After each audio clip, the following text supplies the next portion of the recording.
Hey, Coach, glad you found us on YouTube. A couple things. First of all, subscribe. Hit that little bell and subscribe every time you come up. My personal goal is to get to 100,000. So share the word, share everything, and subscribe.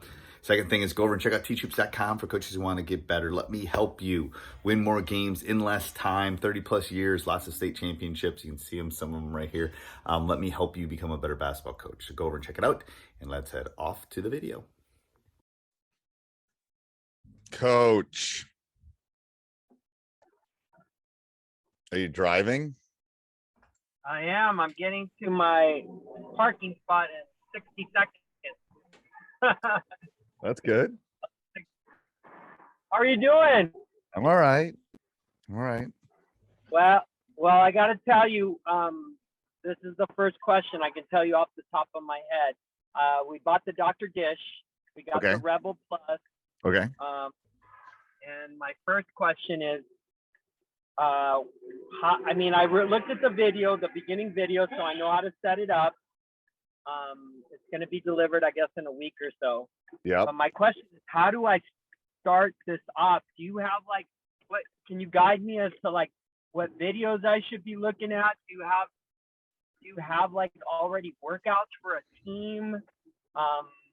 Just kind of guide me on that, because I'm going to be. Yeah. So I will send you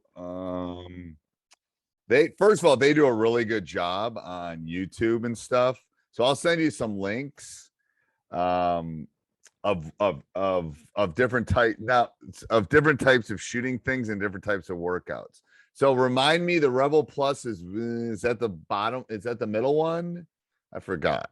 Does it have a screen on it?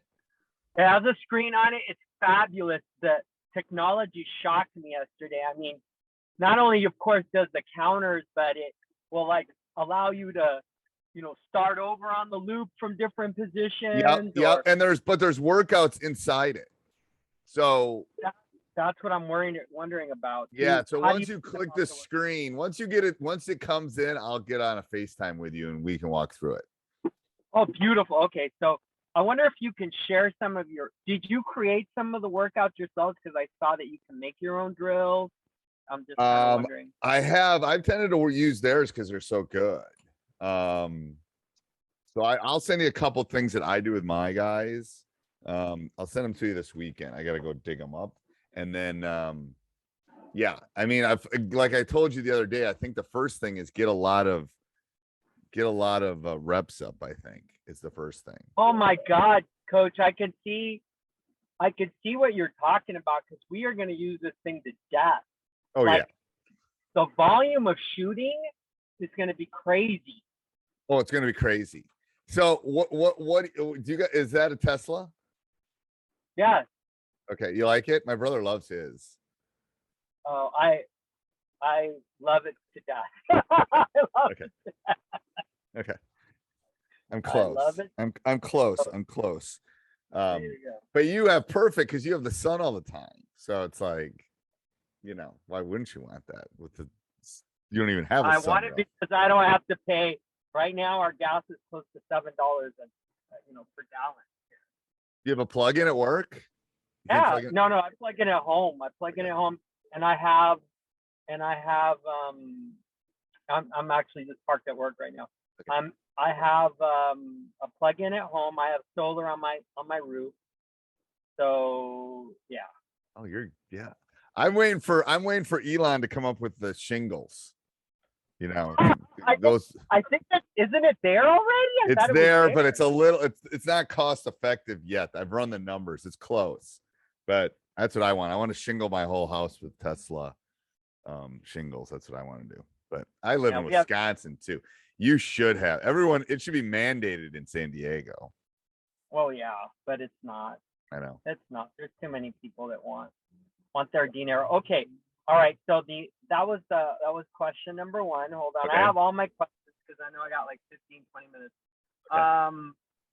The elevator play that I found on that either you sent me or I found on YouTube, does that, the inbound elevator play? It's amazing. I love that play. Mm-hmm. You know which one I'm talking about? Yeah, there's variations of it, but yep. Inbound play, baseline inbound play. So does that work against the zone as Yes. well? Yes. Works against everything. Yes. Oh my God. Yes. Okay. All right. Let's keep going. And there's some reads off of that. So when we get together again, I'm working on getting my whiteboard in my office. So I'll walk you through some variations of that elevator, because they'll start cheating on the elevator, and then some slips to the basket work really well. So Oh man. Anyways. Oh, okay. So you also mentioned on your team, you know what my team looks like. My team looks Yep. the same this year. Yep. I've got 3 returning starters. I don't look, but I'm shorter this year. I'm not. Yep. I don't think I have anybody over 6'3". So That's okay. who can shoot the 3? Now that I have this machine and I can actually quantify what their shooting percentage is, I can put them on the machine, have them. Do you have any recommendations of how many? No, I mean, yeah. Once the season comes on, we have it's like a shooting pass, and you got to earn the right to shoot the threes whenever you're open, kind of thing. So we've done green light, yellow light, red light. We've done that where there's if you're green light, you can shoot it whenever you're open. Yellow light, you have better, these are the kind of shots you can take. And red light, you better never take them. But once the season, just right now, I'd worry about reps. I'd worry about just straight shots. I'd worry about shots off passes. I'd worry about shots off dribble. And then once the season comes around, then you can narrow. I'd have everybody on that machine initially. They'll want to be on the machine. Trust me. They'll want to be on the machine, I think. Okay. All right. So here's my thinking. Right now, I've got about 10 to 12 varsity level guys coming out. Yep. I've got probably about 8 JV level guys. So I have about 20 guys that are practices. Yep. But when the fall comes, I'm going to have like 40 people in that gym. So 40 to 50 people in that gym. So what I'm thinking is when it comes to that shooting machine, I'm just going to have the varsity level guys use it. Yep. Maybe occasionally JV guys. If the JV coach has time to do it, then you can do it. But I have to concentrate on the varsity. Yep. But at what point do you give them the green light if they pass what on your shooting machine in terms of make? Ooh, so the shooting machine's always going to be higher because there's no defense and that kind of stuff. So they should be this is crazy. This is going to sound crazy, but they should be in the 55 to 60% range from 3 on that machine. Oh yeah. If they shoot all summer, they better be. Oh yeah. Because there's no defense. There's no closing out. Yeah. That kind of stuff. So, yeah, it should be like, you should be able to just go on and boom, boom, boom, boom, boom. No problem. As far as getting shots up. Yes. Okay. All right. Keep going. I got all my questions here. Now, I've been listening to your 5-minute podcast. I'm a big fan. Okay. What is one of your coaches came up for drill of the day? I think it was within the last week of your talk. Cutthroat. I don't know cutthroat. How do you run Okay. cutthroat? Yep. So cutthroat, you have to think about this. So think about this on your drive home today. But cutthroat, basically what's important to you, and then you make rules around it. So when we play cutthroat, we'll play 3-on-3 or 5-on-5, and you get a point for a basket. You get 2 points for diving on the floor. For us, we'll play to 10 or something, and you get 3 points for an offensive rebound. So if you get 2 offensive rebounds, there's 6 points out of 10. So whatever you want to and there's no out of bounds for our cutthroat. There's no out of bounds. There's very few fouls called. It's very cutthroat, right? It's like, I'm coming at you.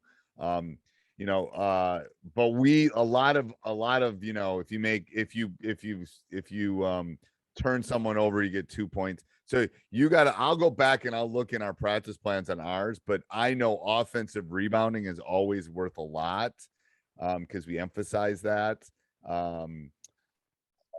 And again, depends on the drill. Maybe we're working on our offense. If you make 20 passes within our offense, you get 3 points, kind of thing. So the defense is trying to stop it, and the offense is trying to get it. And then if you get a stop, then you switch.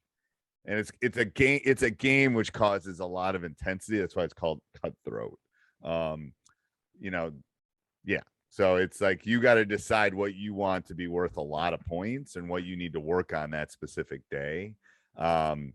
sometimes we'll make layups worth 3 points because we want them attacking the rim, and we'll make 3-pointers 1 point. So you got to kind of change the rules to emphasize what you want them to do. And they will very quickly, they know, like, when we play it, if you get 2 or 3 offensive rebounds on 1 rep, you win, and the other team gets on the line and runs or does something. So everyone's crashing the boards like no tomorrow because offensive rebounds are worth so much. And you switch on a stop. Otherwise, what if you keep making, you don't switch? Yeah, you don't. So if you score, you get the ball again, and the defense hasn't done their job. Okay. Yeah. Okay. And then they got to take it back to like half court or do whatever you want to do it. Yeah. Okay. What is this Laker drill? Do you remember some sort of Laker drill on one of your talks?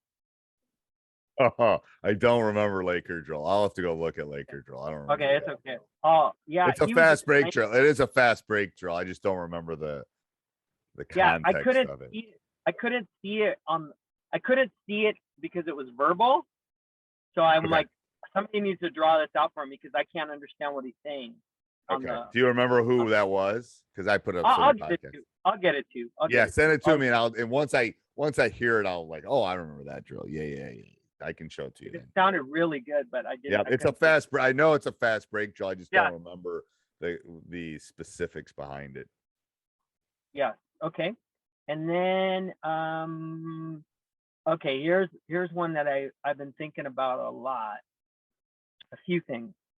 How do you decide every year the number of players that you're like? Last year, I was like adamant. I'm not taking more than 12, 13 because I got the year before seniors that I thought I was just, I'm going to keep you on the team because, you've been around, and they burned me. They were a pain in the ass. Yep. And then, but how do you determine how many keep on your team every year between 12 and 15? It depends. Hello? I was thinking that was a dramatic pause, to be honest with you. Take your time. Think. That was 100% dramatic pause. It really depends. Like there's years like this year I'm gonna keep more probably because I think I've got depth and I've got I've got to build for the future. So it really depends on the group. I would never keep more than 15 or 16 ever. And 12 can get a little hairy if you're in the middle of COVID and people get, we couldn't practice times because, so I think the magic number is between 12 and 15.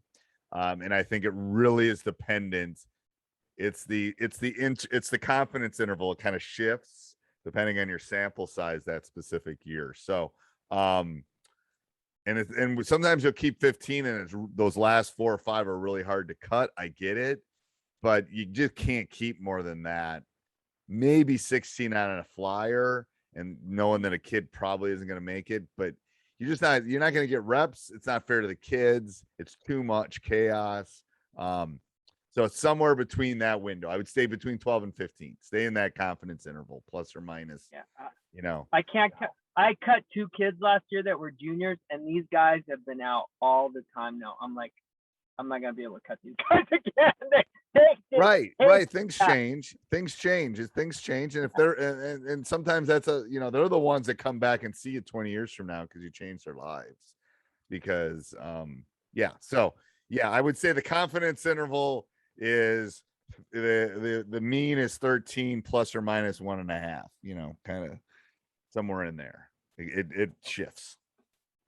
All right, and then for today, I'll leave because this will be the last question. I really want you to get into this a little bit for me. Okay. Sub patterns. Remember we've talked about. I've been a lot like Larry Brown or John Wooden would play 5 or 6 of his players, and that was it. That's at least what I read. That's the way I've kind of been. My assistants know me, but I'm not sure. I think I hurt myself in the playoffs last year because of that. Yep. My question to you is sub patterns, understanding that I'm not feeling real confident. Obviously, I'm the kind of coach and I'm not feeling confident after my 6th or 7th guy. How do you do your sub pattern? Yeah, I force myself to do it. And here's how I force myself to sub. If you get 2 fouls in the first half, I pull you. And I sub. Because then I got you the whole second half. You're never in foul trouble. So I give everybody reps in the first half. Because kids are going to get in foul trouble in the first half, and they're going to get more than 2 fouls or 2 fouls. So if you get 2 or more fouls, I pull you. That's my first way. So I force my hand. Like I make myself do that. Like there's your second foul, take a seat. I'll see you the second half. Now, does that, and I don't do that necessarily the second half of the season as much, but I definitely do it early in the season because it forces me to play 6 through 10 more. Because people will get stupid fouls, they'll do stupid stuff, and then I'll pull them, and then I'll force, and then I kind of figure out who can hoop and who can't. So that's one way. Okay. Because I'd play my 5 best if I could the whole game, but I can't. So that's the first thing. Second thing is everyone comes out the first half. We play halves, so I have to do that. We play 2 18-minute halves. Okay. So I'm going to pull. I tell everybody, you're not playing the fire half ever. No one's playing the first half in its entirety. Everyone's coming out. So if you forcing my hand, I know I got to pull that stud out at some point. So if I pull him out and put in number 7, I got to make sure I got a couple other top guys in there with him. So that's the second way. And then I have my assistants help me with so-and-so looks tired, give them a quick blow. So-and-so, and I have them watching them. And it can be a quick blow, 45 seconds. Maybe there's a timeout in there. It's a less than 40, whatever. And that, again, forces you down after 7 to get 8, 9, and 10 in. And then I have discussions with 7, 8, 9, 10, 11, 12. What do I expect when you go into the game? And if this is what I expect you to do, and if you do that, you might play more. If you do this, like shoot right away, do all the things, then I'm going to pull you out and we're going to play less. So I distinctively talk about roles for, not that I don't through 1 through 6, but 7 through 12. Know that if they don't do what I expect them to, like if they come in and run down the first time down the court and jack a deep 3, that's not really what I'm looking for you at that point. Maybe after a couple reps, that's a good shot for you, but maybe they're a shooter too. So it depends on the kid. That makes sense. So that's the 3 ways that I kind of, again, force my hand to make myself sub more than I necessarily want to. And I also come from the angle with the kids that no one plays an entire NBA game. No one plays an entire college game. No one. The best players and all Americans don't play the entire. So you know why? Because if they're playing hard, they need a rest. So I'm going to pull you out because I know you're going to need a rest at some point. And if you're not needing a rest, that means you're not playing hard enough. So either way, I'm going to pull you out at least once in the first half, maybe once in the second half, even if you're my best player, because I know you need a rest because you're working so hard or you're not working hard enough. One of the two. And that with a teenage boy, that works. I said, go watch an NBA game. Does Steph Curry play the entire game? No. Does Giannis? No. Watch them in college. Do they play 40 minutes? No. Because you can't physically play hard the entire time. No. And so then that's how yeah. And other coaches will play people and they won't be as effective in the fourth quarter, the late of the second half. So I'm also trying to long play the game. Stats teacher. I'm long playing it. I might take a little dip in the first half, but I'm going to have stronger Warriors the second half than you are. Or they're not playing as hard, and then we're going to beat you anyway. That makes sense? These are golden nuggets. I need this tape. I'll send it to you. How many quick question. How many varsity coaches, assistants do you have? How many JV coaches do you have? I have 1 paid assistant, 2 volunteer assistants with me. And then I have a sophomore JV. So my assistant is my JV coach. And then I have a sophomore JV coach who has a couple of volunteer assistants, and I have 2 freshman coaches. But the Like, only I'm ones I confused. have 3 people that sit on the bench with me. One of them is paid, 2 of them are volunteer. And your paid one is your JV coach? JV coach. So JV is different for us. It's guys that don't play varsity, play on like Tuesday nights or Saturdays. So if you don't get a lot of reps with me, we have a little league that we play other people. So you're thinking of JV as more like the junior Your own team. your own team. Yeah, So I have 3 assistants. I basically have 3 assistants, 1 paid, 2 volunteer, and then I have a JV coach. No paid assistant, just him and his team. or what do you guys call it? Sophomore team? We have varsity reserve and we have JV. JV is what you're thinking of, and then we also have varsity reserve, which is when you don't play in the varsity game on Friday night, we have another way for you to get reps, which is kind of a cool little thing we do. All right. After watching Dr. Dish, my final comment. This thing, Coach, did you like not hit me? This thing seems like a game changer. This We have Dr. 3 of Dish- them. We have 3 of them. What are you talking about? I think it's awesome. God, no, I mean the reason I got it is because of you. But Right. Dude, this thing. Just watching the technology, I was like, oh my God. Oh, it's crazy. And it's a Midwest company. They're in Northfield or Northland, Minnesota. They'll take care of you too. If nothing's working or you get stuck, you just call them and they'll take great care of you. But anyway. Hey, Coach, so happy you enjoyed the video. Make sure you subscribe and like. Go over and check out teachhoops.com for coaches who want to get better.